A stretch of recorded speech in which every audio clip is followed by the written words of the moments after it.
정영택 목사의 쉐마 바이블입니다. 오늘은 누가복음 2장 25절에서 35절 말씀입니다. 그리고 우리가 부를 찬양은 104장 곧 오소서 임마누엘 사순절 미안합니다. 대림절 때 우리가 잘 부르는 찬양 가운데 하나입니다. 곧 오소서 임마누엘.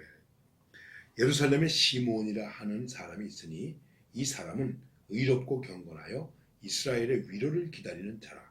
성령이 그 위에 계시더라. 그가 주의 그리스도를 보기 전에는 죽지 아니하리라 하는 성령의 지시를 받았더니 성령의 감동으로 성전에 들어가매 마침 부모가 율법의 관례대로 행하고자 하여 그 아기 예수를 데리고 오는지라.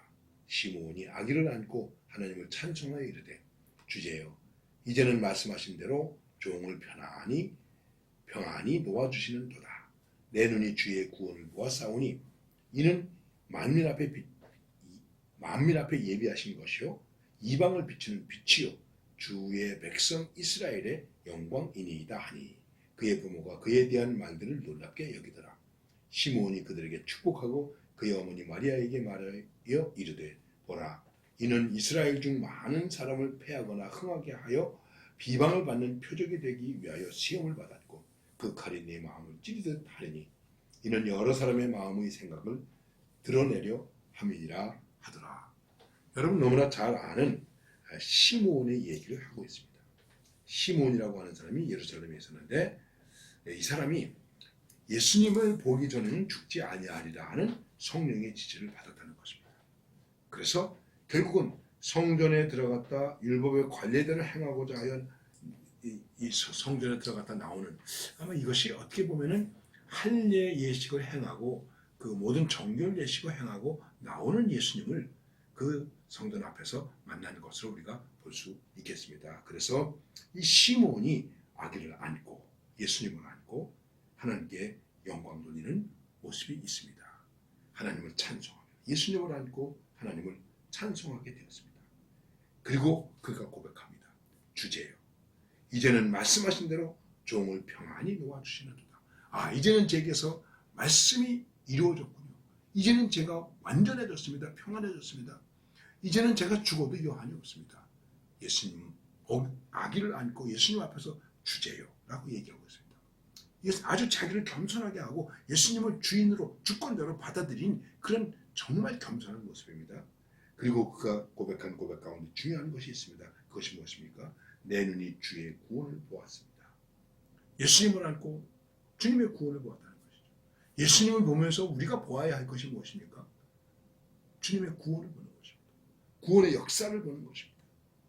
그리고 그 구원은 만민 앞에 예비된 것이요 이방을 비추는 빛이요 특별히 이방도 이방이지만 이스라엘 백성의 영광이다. 이스라엘의 영광입니다.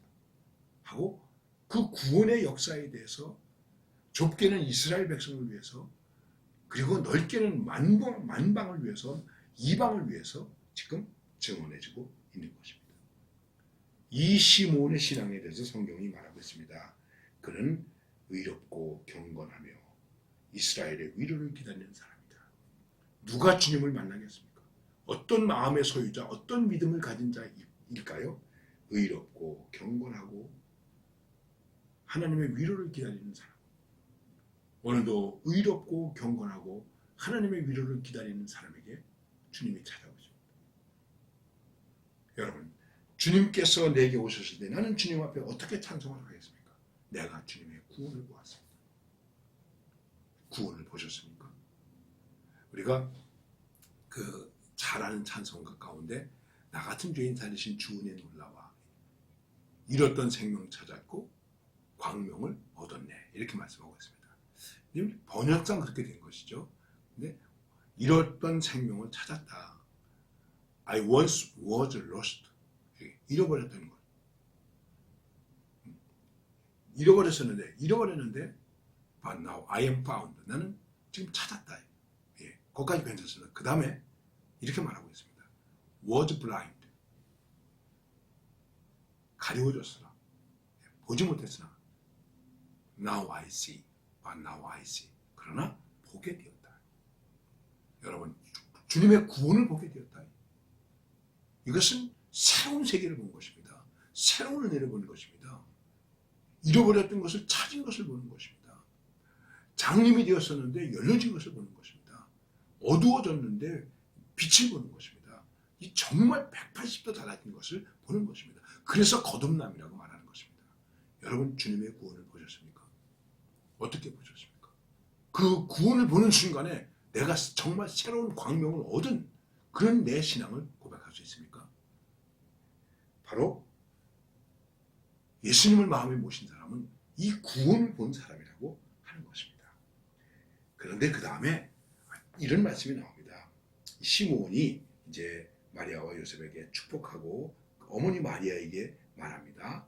보라, 이는 이스라엘 중 많은 사람을 패하거나 흥하게 하며 비방을 받는 표적이 되기 위하여 시험을 받았고, 예수님이 지금 이제 구원의 메시아로 시험을 받았는데 예수님 때문에 많은 사람들이 패할 수도 있고 흥할 수도 있는 거예요.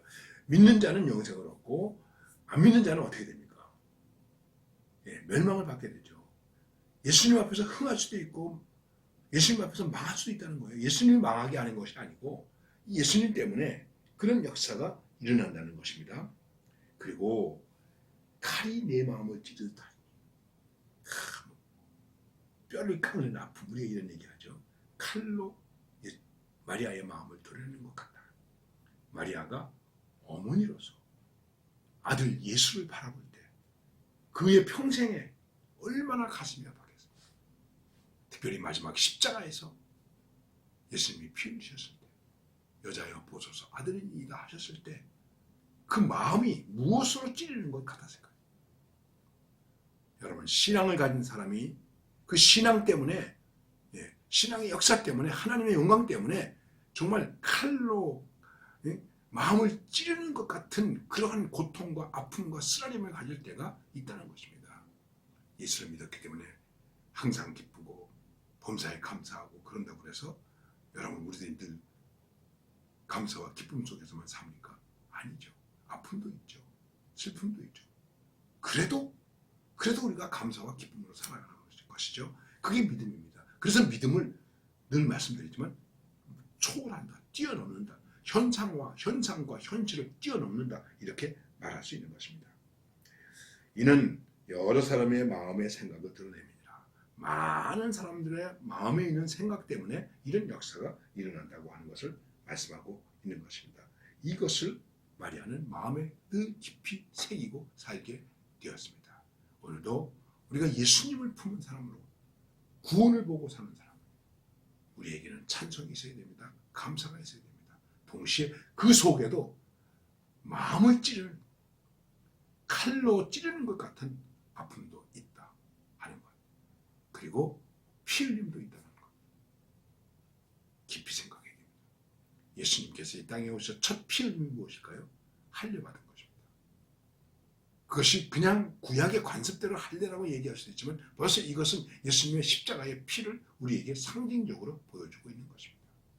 오늘도 하나님 앞에서 시므온처럼 의롭고 경건하고 하나님의 위로를 기다리면서 사는, 그리고 내가 주님의 구원을 보았습니다, 이런 구원을 본 자로 사는, 그래서 어둠에서 광명으로, 죽음에서 생명으로 나아가는 이런 삶의 반전을 가지고 승리하는 하나님의 사람들이 되시기를